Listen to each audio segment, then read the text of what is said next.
من الشيطان الرجيم بسم الله الرحمن الرحيم السلام عليكم ورحمة الله وبركاته الحمد لله رب العالمين والصلاة والسلام على رسول الله الأمين وعلى آله وأصحابه أجمعين سبحانك لا علم لنا إلا ما علمتنا إنك أنت العليم الحكيم ولا حول ولا قوة إلا بالله العلي العظيم.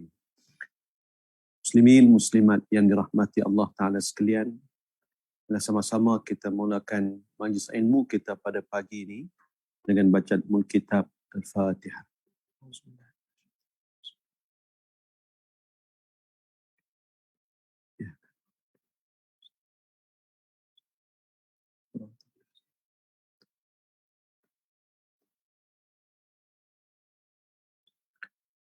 Muslimin muslimat yang dirahmati Allah Ta'ala sekalian, alhamdulillah bersyukur kepada Allah Subhanahu Wa Ta'ala.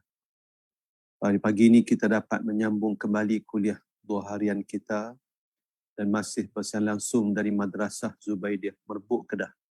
Saya doakan agar muslimin muslimat sentiasa dirahmat Allah dengan kesihatan yang baik, diberikan kekuatan tubuh badan untuk terus melakukan ibadat ketaatan kepada Allah Ta'ala, dan masih lagi terasa kenikmatan, kelazatan daripada ibadah puasa yang dilalui pada bulan Ramadan yang lalu.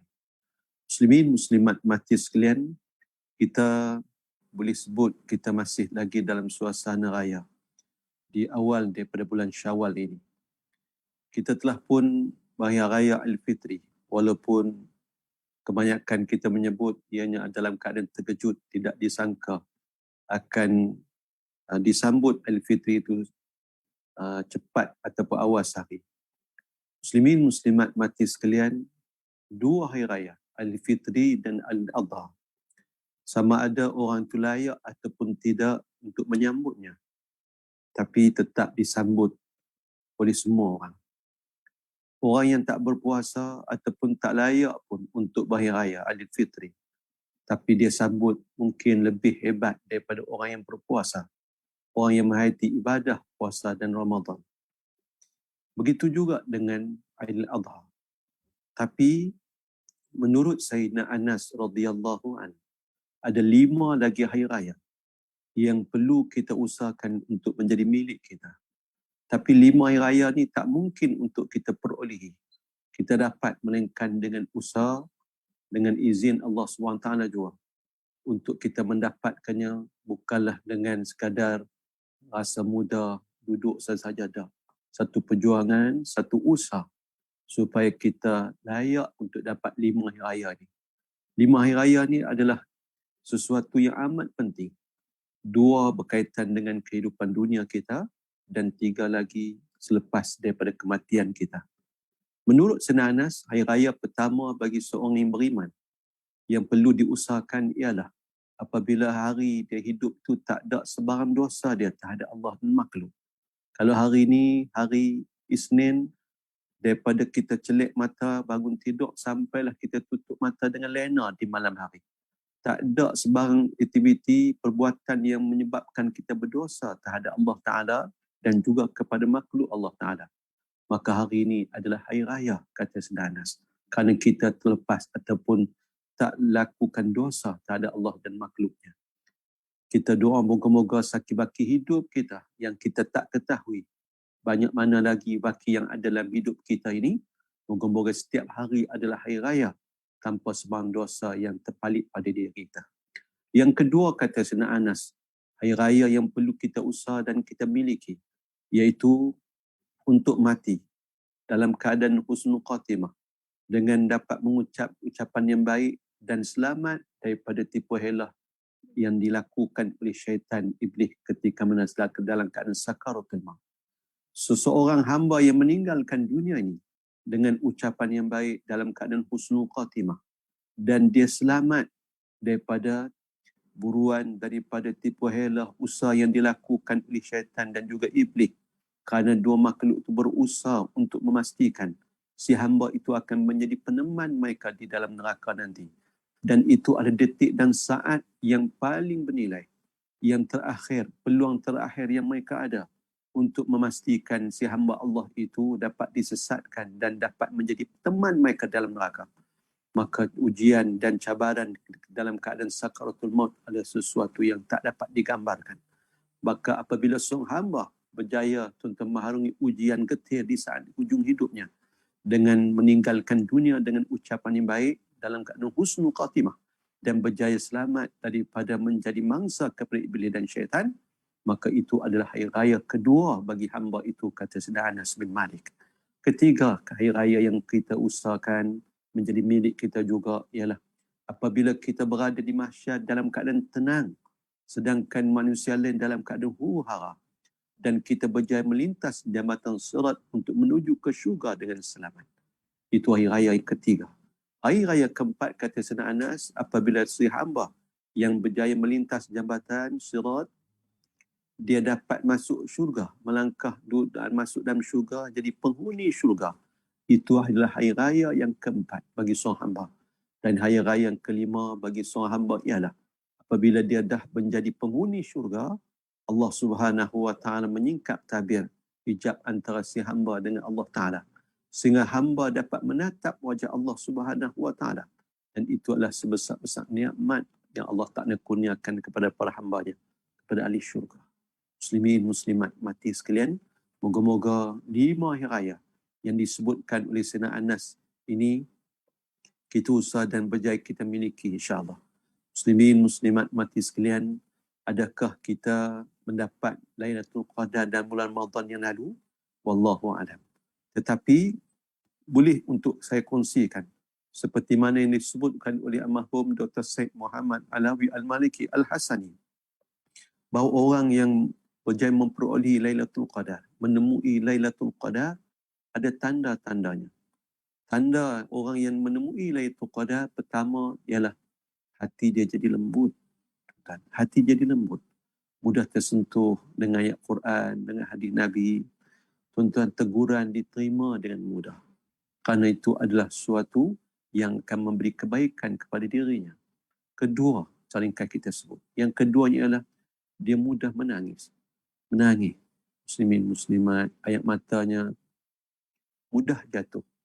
Makna hati lembut, tuan-tuan. Kesan daripada hati lembut, ayat mata pun mudah keluar.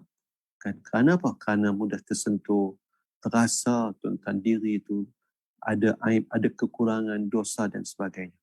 Yang ketiga, kata Dr. Almarhum Dr. Syed Muhammad Alawi Al-Maliki, tanda orang yang berjaya menemui Lailatul Qadar ialah bagaimana dia sering menyesal dengan perbuatan dosa yang dilakukan dahulunya.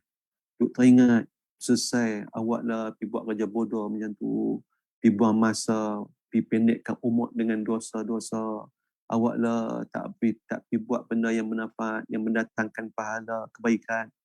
Nyesal, tuan-tuan. Yang susnya, tanda orang dapat menemui Lailatul Qadar ialah bagaimana dia malu dengan Allah Ta'ala. Tak malu dengan Allah macam mana? Allah yang jadikan dia, Allah yang bagi kehidupan kepada dia, bagi nafkah dan segala nikmat yang ada dalam hidup ini.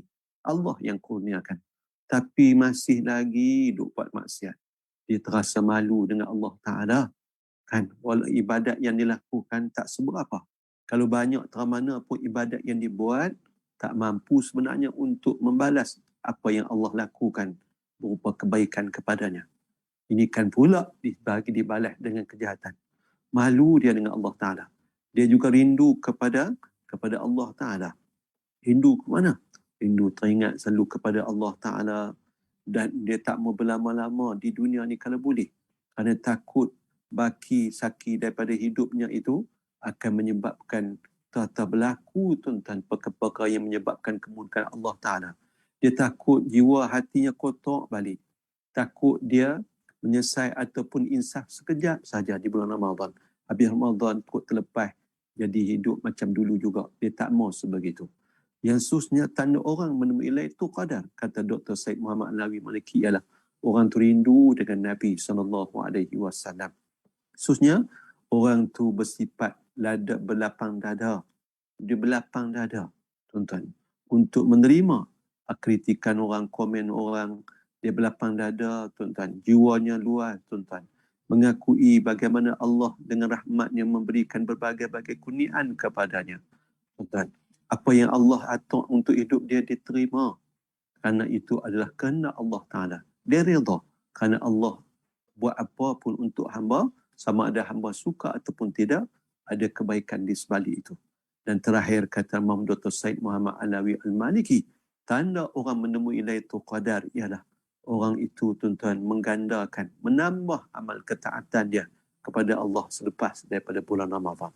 Muslimin, muslimat mati sekalian, moga-moga kita Allah kurniakan tanda-tanda ini dan moga-moga kekal, tuan-tuan, tanda-tanda ini sehinggalah akhir hidup kita dan kita meninggalkan dunia dalam keadaan Allah redha kepada kita dan kita juga redha kepada Allah Subhanahu wa taala.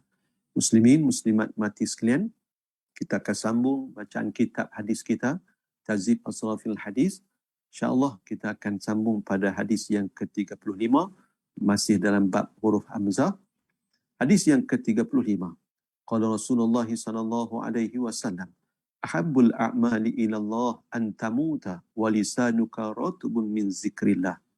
Rawal Baihaqi an Mu'az.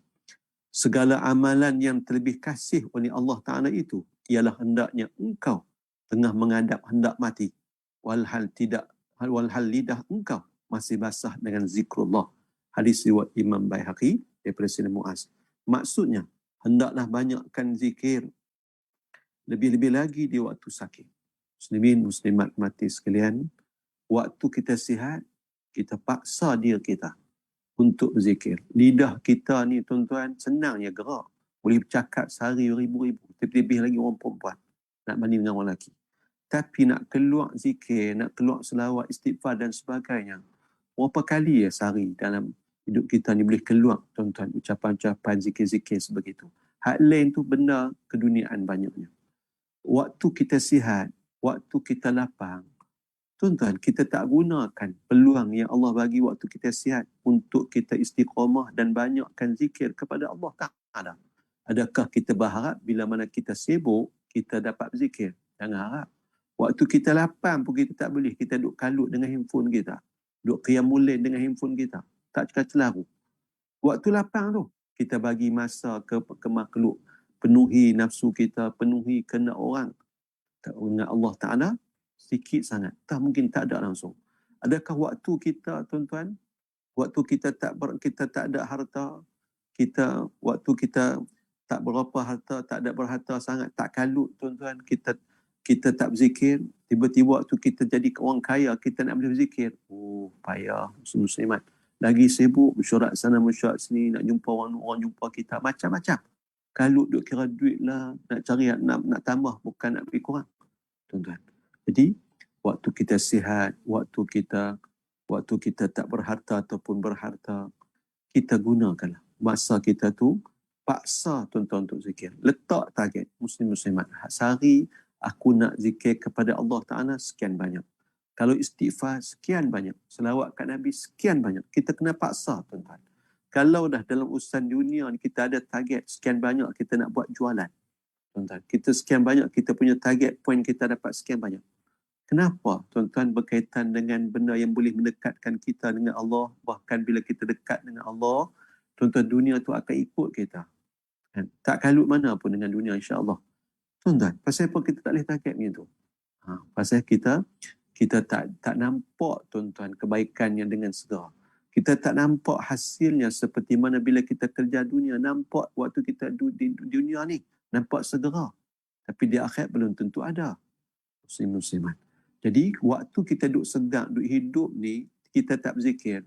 Adakah dengan mudah kita nak menyangka bahawa bila kita dalam keadaan sakaratul maut, nak mati dekat dah, kita boleh berzikir, sedangkan anggota tubuh badan kita telah pun kaku di ketika itu. Tak kaku macam mana? Bila ruh mula ditolak daripada ujung kaki tu, sejuk, dah keras dah. Anggota lain pun tak bergerak dah. Tuan-tuan, sakit kan? Mati ni sakit pasal nak keluarkan sesuatu yang ada dalam tubuh badan kita. Ada daripada hujung rambut sampai hujung kaki. Nak cabut macam mana roh ni bukan senang. Kesakitan yang Nabi Musa sebut macam mana dia rasa dengan kesakitan. Nabi Ibrahim sebut macam mana apa yang dia rasa dengan kematian. Cukup dahsyat, menakutkan. Di ketika dalam keadaan sakit, dalam keadaan kaku sedemikian, kita doa, rasa-rasa boleh nak zikir. Kalau hati kita dah mati sebelum kita hidup, sebelum kita mati. Kita, tuan-tuan, tak melembutkan jari kita, mulut kita, lidah kita untuk berzikir waktu kita sihat, waktu kita hidup ni, jangan harap. Walaupun orang kata, kan Nabi sebut, man akhiru kalamihi la ilaha illallah daqalan jannah. Siapa yang akhir kalamnya waktu sebelum dia mati tu la ilaha illallah, maka dia masuk syurga. Nak sebut Allah pun susah. Jangan perkataan yang lain. La ilaha illallah tu panjang lah tu. Allah pun susah. Nak buat isyarat, mulut kok tak terkeluar nak buat isyarat pun bukan senang.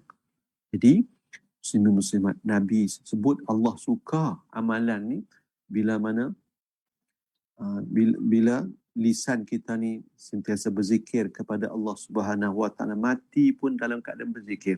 Kan kita berkongsi cerita Buya Hamka beberapa kuliah sebelum ni.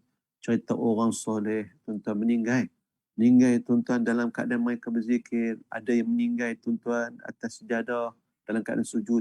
Contoh seperti Syekh Abdul Hamid Kish, ulama terkenal di Mesir, kan buta daripada umur 17 tahun, dalam penjara, mimpi Nabi, jumpa Sayyidina Abu Bakar dan para sahabat yang lain. InsyaAllah mimpi doa mati pada hari Jumaat, mati atas sejadah. Masya Allah, semain sunat sebelum keluar rumah, tapi semain Jumaat meninggal dia.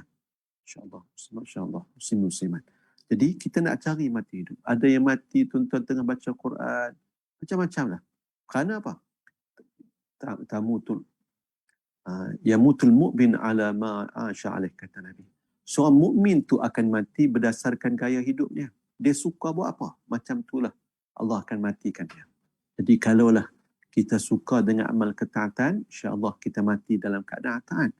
Kalau seseorang hamba tu dia tuan-tuan suka buat benda yang berdosa, auzubillah, mati dia pun tuan-tuan akan mati dalam keadaan dia tengah buat dosa tu, auzubillah. Muslimin muslimat mati sekalian. Jadi zikir kepada Allah kita paksa. Dan moga-moga ruh daripada Ramadan tu masih ada kat kita tuan-tuan, dengan sering baca Quran, zikir selawat dan sebagainya. Kita kena paksa. Kan ada orang tuan-tuan, saya bagi contoh mudah, macam orang silat contoh. Kan bila Tok Guru dia kata hang kena khatam, kena zikir la ilallah 70,000. Dia boleh buat tuan-tuan. Walaupun di sebalik amalan zikir 70,000 tu ada sesuatu di sebaliknya. Ada sesuatu di sebaliknya. Ada, kalau kita ambil daripada Tok Guru kita ahli zikir, lain maksudnya. Kalau ambil daripada Tok Guru silat zikir la ilallah 70,000, lain maksudnya. Tuan-tuan. Jadi saya nak sebutnya ialah bagaimana orang yang silat contoh terlibat bila Tok Guru kata baca zikir la ilallah 70,000.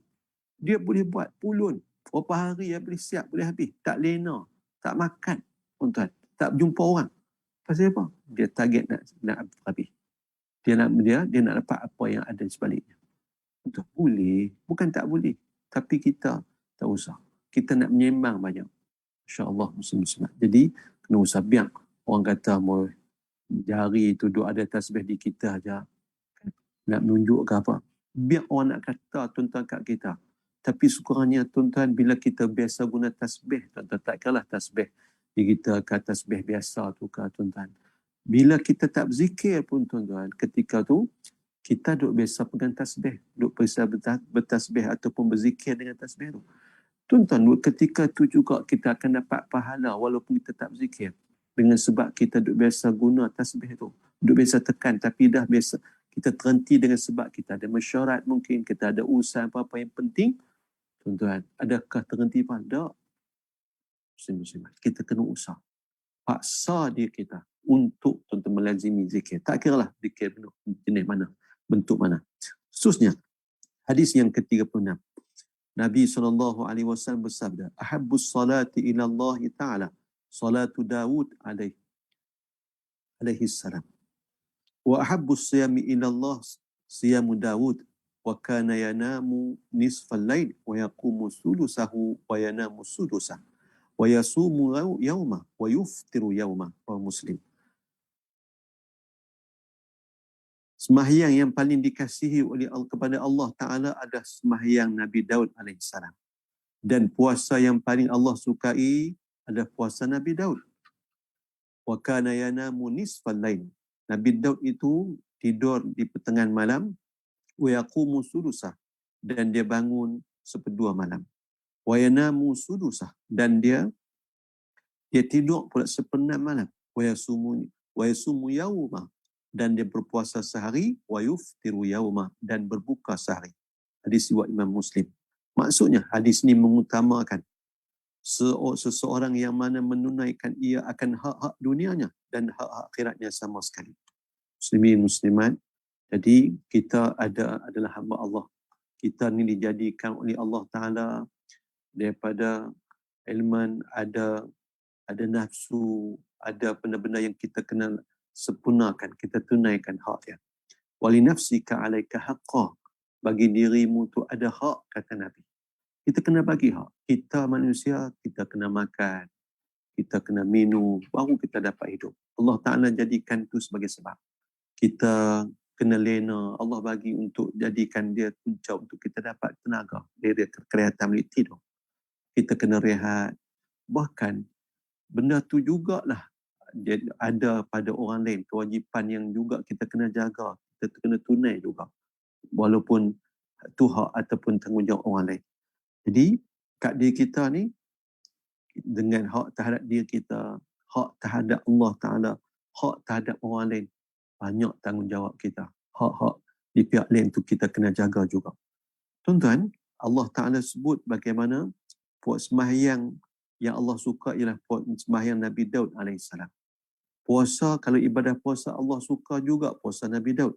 Puasa Nabi Daud macam mana, sembahyang macam mana yang Allah suka berkaitan Nabi Daud ni? Nabi Daud, tuan-tuan, dia tidur di tengah malam, itu dia bangun sepertiga malam. Dia bangun pula, dia tidur pula selepas itu. Mana Nabi Daud alaihissalam tunjuk contoh. Dia bagi hak kepada tubuh badan dia dengan dia tidur terlebih dahulu. Bagi rehat. Tubuh badan kita ni ada hak. Kita makan, minum, kita bagi. Rehat dengan tidur pun kita kena bagi. Kan? Sebab tu Nabi tegur sahabat baginda apabila ada 3 sahabat main rumah baginda tapi kebetulan baginda tak ada di rumah. Lalu 3 sahabat tu tanya kepada Sayyidah Aisyah radhiyallahu anha berkaitan ibadat Nabi. Sayyidah Aisyah pun cerita bagaimana ketiga sahabat tu buat keputusan di situ. Bagaimana seorang tu kata dia tak mau tidur lah. Kan, nak berjaga terus, nak beribadat kepada Allah Ta'ala. Yang kedua kata dia tak mau, dia nak puasa terus. Nak puasa terus. Tak apa ni, mana dia tak buka dah. Tak nak puasa berterusan. Tiap-tiap hari. Hak ketiga kata tak mau menikah.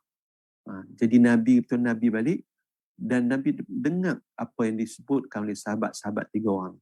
Nabi sebut bahawa baginda adalah orang yang paling bertakwa di sisi Allah Ta'ala. Tapi baginda buat ibadat. Baginda tidur. Bangun untuk buat ibadat. Tidur. Baginda tidur. Walaupun baginda adalah orang paling bertakwa. Yang kedua, baginda ajak bagaimana baginda buka puasa. Puasa, tapi ada buka. Kan, ada hari baginda puasa, ada hari baginda tak puasa. Bukan Nabi ajak puasa tiap-tiap hari. Tak. Yang ketiganya, bagaimana Nabi sebut baginda kahwin. Ada, tuan-tuan, tanggungjawab dengan diri kita dan tak ada orang lain. Jadi, kita bukanlah agama rahbaniyah yang sehinggakan tinggal dunia satu batu konon-konon tinggal dunia. Tak dunia dengan orang dah satu. Makan pun tak peduli, pakaian tak peduli, tempat tinggal tak peduli. Duduk betapa seseorang, konon-kononnya kita terbaik. Sedangkan Nabi sebut man lam yahtamma bi amril muslimin falaysa minhum. Orang tak peduli dengan urusan orang Islam ni bukan di kalangan orang Islam. Dan Nabi sebut khairun nas anfa'uhum linnas. Orang yang terbaiknya adalah orang yang ambil manfaat, boleh bagi manfaat kepada orang lain. Nak bagi manfaat kepada orang lain. Macam mana kalau dia duk penting diri dia?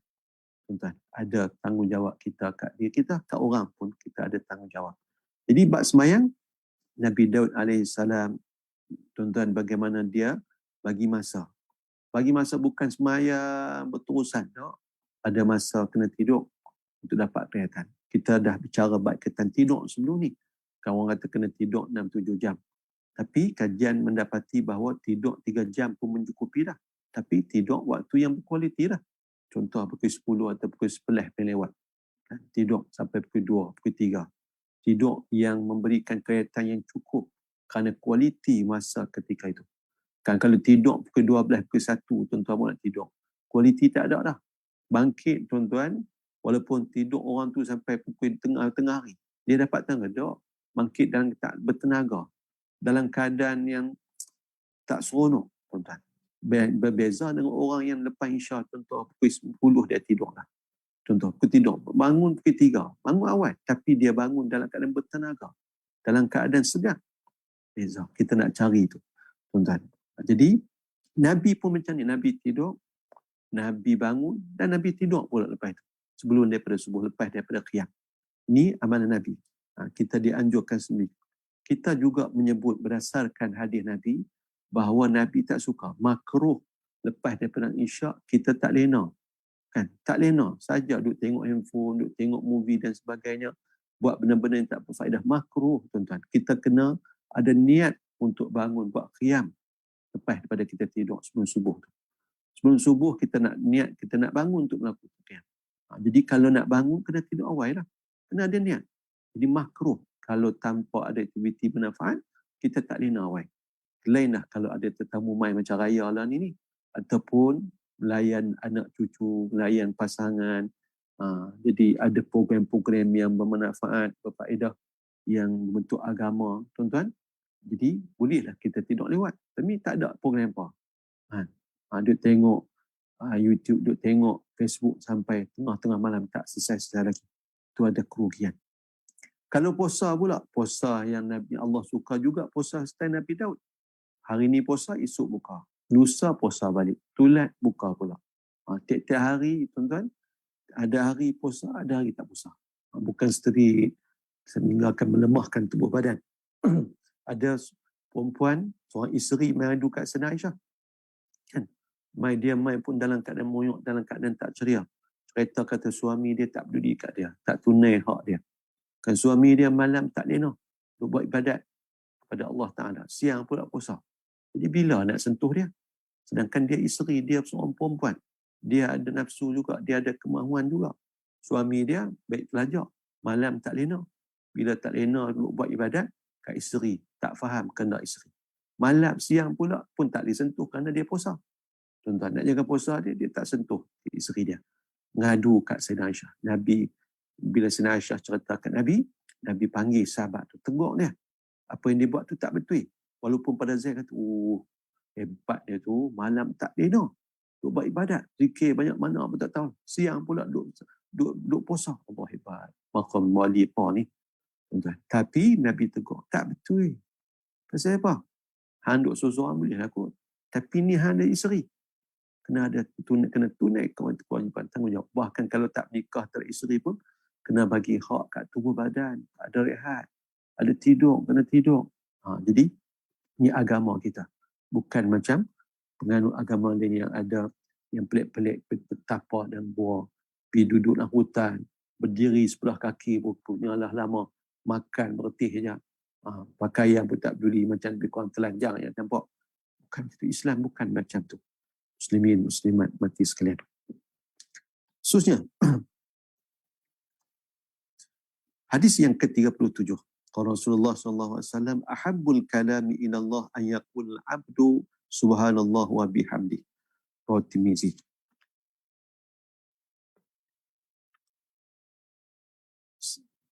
Kalam, kataan yang paling disukai oleh Allah Subhanahu wa taala ialah seorang hamba menyebut subhanallah wa bihamdi. Allah Ta'ala suka, perkataan yang Allah suka, kalam yang Allah suka ialah bila seorang hamba itu menyebut subhanallah wa bihamdi. Maksudnya mengarahkan kita kepada berbanyak-banyak tasbih. Tuan-tuan, ni antara benda yang Nabi kongsikan dengan kita, bagaimana ni antara amalan yang besar, amalan yang Nabi suruh kita buat selalu, iaitu subhanallah wa bihamdi. Tasbih ni adalah amalan buatan makhluk Allah Ta'ala. Sama ada malaikat, jin dan juga manusia, bahkan makhluk Allah seperti pokok dan juga binatang. Kerana Allah sebut, sabbahalillahi ma fis samawati wa ma fil ardh wa huwal azizul hakim. bertasbih kepada Allah apa yang ada di langit dan juga di bumi. Alam semuanya. Untuk hak kita tahu, hak kita tak tahu, hak kita nampak, kita tak nampak, semua bertasbih. Kita tengok pokok rumput, kita tengok pokok daun-daun, macam seolah duduk macam tu je, tak ada kerja apa. Angin tiup goyang, lambai. Tak, semua tuan-tuan, makhluk Allah Ta'ala ni, tolak manusia dengan jinnya. Ada yang manusia dan jin ni tak berzikir, tak bertasbih kepada Allah. Makhluk lain bertasbih kepada Allah Ta'ala. Walaupun cacing dalam tanah bertasbih kepada Allah Ta'ala. Binatang yang kita kata kotok, tuan-tuan, juga bertasbih kepada Allah Ta'ala. Kajian bagaimana dilakukan di Amerika, tuan-tuan, bila mereka guna ultrasound ni, kira boleh rakam suara yang telinga manusia ni tak boleh dengar, tuan-tuan. Mana suara, boleh rakam suara hadis betul. Mereka dengar, tuan-tuan, satu nada sebutan yang konsisten, macam mana stabil macam tu. Bila dibuat kajian ini macam suara menyebut sesuatu. Dihantar, tuan-tuan, suara tersebut di beberapa universiti di Amerika untuk buat kajian. Bagaimana semua mengesahkan tu suara. Dan suara tu keluar daripada pokok, pohon yang mereka rakam tu. Tapi mereka nak pasti apakah pohon tu atau pokok tu sebut. Daun tu sebut apa. Dalam salah seorang pengkaji saintis yang mengkaji di sebuah universiti tu, dia, tuan-tuan, menyebut berdasarkan kerana daripada suara tu mereka boleh nampak zahirkan dalam bentuk tulisan. Tuan-tuan, yang di suara tu dia menyebut nama Allah Subhanahu Wa Taala. Jadi bila salah seorang saintis tu adalah orang Islam, dia menyatakan dalam Al-Quran telah pun Allah Taala sebut bahawa apa yang ada langit di bumi ini semua bertasbih, mana berzikir kepada Allah Subhanahu Wa Taala. Masya-Allah. Jadi subhanallah wa bihamdih ni antara zikir yang Allah Ta'ala suka, dan sebagaimana Nabi sebut antara kelebihannya, siapa yang bertasbih subhanallah wa bihamdih sekali tasbih, akan ditanam untuknya satu pokok kurma di dalam syurga. Satu pokok kurma yang nilai dia dalam syurga, tuan-tuan. Bukan kurma di Malaysia, kita kalau ada pokok kurma depan rumah pun hebat dah. Kan, walaupun sepokok tak berbuah. 2 pokok pun belum tentu berbuah. Tapi ni dalam syurga. Masya Allah. Kalaulah pokok kurma, batang kayu kurma yang Nabi buat tempat duduk, bersandar ketika berkhutbah pun teriak. Bila Nabi tak guna dia, Nabi bagi pilihan untuk dia digunakan terus ataupun dia tumbuh dalam syurga. Dia pilih nak duduk dalam syurga. Kerana nanti dia boleh dapat bersama dengan Nabi juga. Walaupun di dunia dia rebut mampus macam tu je. Masya Allah. Muslimin, muslimat. Kan, dalam syurga boleh kita tanam, tuan-tuan, pokok kurma ni dengan zikir tasbih subhanallah wa bihamdih. Masya-Allah. Tuan-tuan muslim muslimat, satu pagi Nabi balik ke rumah Sri Baginda Sayyidah Juwairiyah. Kan, jadi Nabi ada riwayat menyebut Nabi malam tu tidur di rumah Sayyidah Juwairiyah. Nabi tinggalkan Sayyidah Juwairiyah sebelum subuh. Dalam keadaan dia duduk zikir atas jadah, balik lepas subuh tu macam tu juga. Duduk atas jadah juga lagi. Mana lepas subuh, Sayyidah Juwairiyah masih lagi meneruskan zikir dia. Riwayat ini menyebut Nabi balik masjid, terus pergi rumah Sayyidah Juwairiyah. Balik, dan Nabi tanya, adakah daripada pagi tadi duduk zikir sampai keluar ni, duduk mana tak bangkit? Sayyidah Juwairiyah kata ya. Nabi kata, mau tak? Untuk baginda kongsi, bagi tahu satu amalan yang bila disebut, dizikirkan tu lebih baik daripada apa yang dilakukan oleh Sayyidah Juwairiyah. Mana zikir-zikir banyak-banyak yang Sayyidah sebutkan tu, ada yang lebih hebat lagi. Ringkasnya pun. Tapi lebih baik daripada apa yang disebut, dizikirkan oleh Sayyidah Juwairiyah. Apa dia? Nabi sebut subhanallah wa bihamdih adada khalqih wa ridha nafsih wa zinata arsyih wa midada kalimatih. Zikir tu. Tasbih juga. Subhanallah. Kan? Nabi suruh kita, terutama lepas subuh dan lepas maghrib, lepas daripada sembahyang istighfar 3 kali. Lepas itu kita sebut subhanallah ilaha illallah wahdahu la syarikalah lahul mulku wa lahul hamdu yuhyi wa yumiitu wa ala kulli syai'in qadir 10 kali. Lepas itu kita baca ayat 4 Fatihah, baca Allahumma ajinni minan nar 7 kali. Allahumma ajinni minan nar. Itu kita baca ayat kursi, kita baca 2 ayat terakhir lepas Baqarah atau ayat suratul Baqarah. Lepas itu kita tasbih subhanallah 33, kita tahmid alhamdulillah 33 dengan takbir Allah 33. Kan itu akan menggugurkan dosa-dosa kita walaupun dosa kita banyak seperti menebuih di lautan. Dosa-dosa kecil kita. Masya-Allah, subhanallah wa bihamdih. Subhanallah. Muslimat Nabi Daud, Nabi Musa minta kepada Allah bila mana Allah utuskan baginda, minta supaya saudaranya iaitu Nabi Harun juga dipilih sama untuk membantu dia. Bantu apa? Untuk sama-sama bertasbih kepada Allah dan menunaikan kewajipan menyampaikan risal Allah Ta'ala. Bagaimana Nabi Zakaria alaihi salam, Allah suruh dia keluar jumpa dengan orang dan bertasbih, ajak mereka bertasbih kepada Allah Subhanahu wa Ta'ala. Tuan-tuan, nah kita baca tuan-tuan cerita Nabi Yunus alaihi salam kan yang duduk dalam mulut ikan besar, ikan nun. Kisah yang terkenal seperti Allah sebut bagaimana Nabi Yunus ni duduk dalam badan ikan yang besar itu, Nabi Yunus duduk tasbih, la ilaha illa anta subhanaka inni kuntu minaz zalimin. Masya-Allah. Tasbih juga. Falaula annahu kana minal musabbihin la labisa fi batnihi ila yaumi yub'atsun. Kalaulah Nabi Yunus tu bukan dari kalangan orang yang banyak bertasbih, nescaya dia akan kekal dalam ikan tu sampailah hari dibangkitkan. Insya-Allah. Muslimat mati sekalian. Baru ni saya baca yang disebutkan oleh seorang ulama dan juga saintis di Islam ni. Menyebut dia membaca berulang beratus kali bila Allah Ta'ala menyebut tentang peristiwa bagaimana Nabi Yunus AS berada dalam ikan tu. Jadi dia kata bila dia buat kajian, rupa-rupanya ikan besar, ikan paus ni yang kadang ada sampai 35 meter besar, sungguh kira besar, makhluk terbesar lah ikan paus ni. Rupanya ikan walaupun dia besar, kalau kita tengok dalam video pada YouTube ada dia boleh nganga, bukan mulut dia besar. Ikan pakat masuk, burung.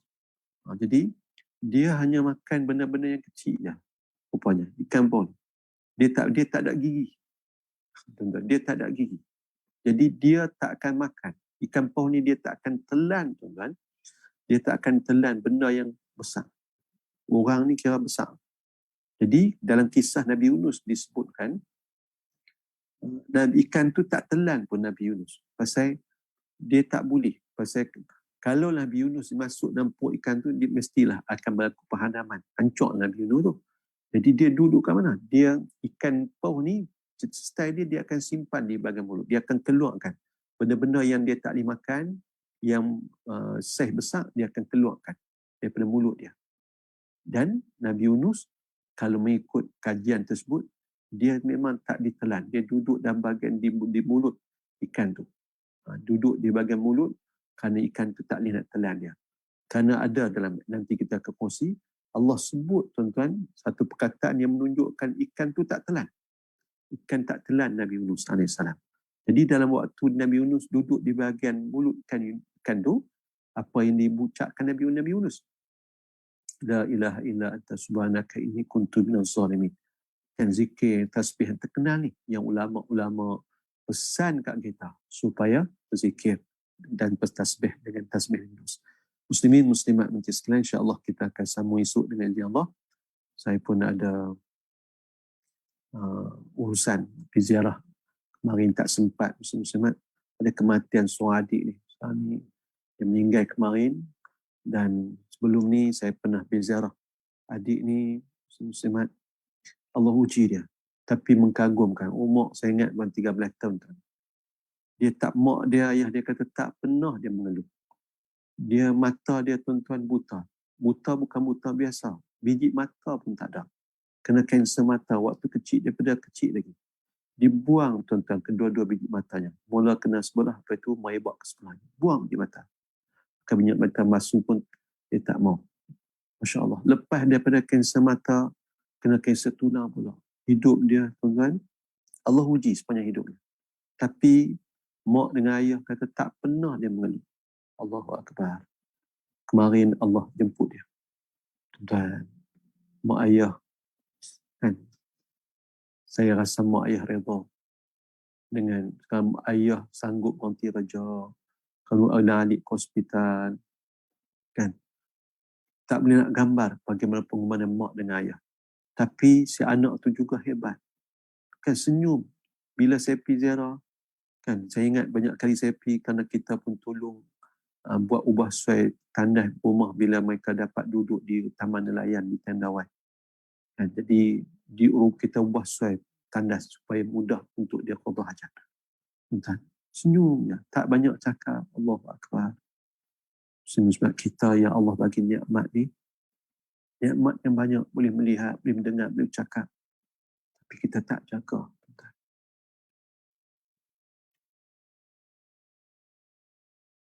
Kita tak bersyukur. Kita tak beradat ke mana. Kita asyik tuan-tuan dengan kesenangan yang ada. Moga-moga Allah Ta'ala bagi kepada kita kesedaran, keinsafan. Dan keinsafan itu membawa kita sehingga kita makin dekat dengan Allah Ta'ala. Dan kita dapat jaga setiap detik hidup kita agar tidak terlibat dengan benda-benda yang menyebabkan kemurkaan kepada Allah Ta'ala, insyaAllah. Muslimin, muslimat mati sekalian, dan sama-sama kita akhiri majlis kita pagi ini dengan sedikit doa, setelah itu dengan tasbih kafarah dan surah Al-Nas. Bismillahirrahmanirrahim. Alhamdulillah wassalatu wassalamu ala Rasulillah wa ala alihi wa sahbihi wa man wala. Rabbana zidna ilma wasi' fi rizqina wa barik lana fima razaqtana. اللهم وقنا في الدين وعلمنا تأويل واهدنا إلى صراطك المستقيم. اللهم أعنا سعيدا وأمتنا شهيدا. اللهم إنا نعوذ بك من البرص والجنون والجزام وسيء الأسقام. ربنا آتنا في الدنيا حسنة وفي الآخرة حسنة وقنا عذاب النار. وصلى الله على سيدنا محمد وعلى آله وصحبه أجمعين. الحمد لله رب العالمين. سبحانك اللهم.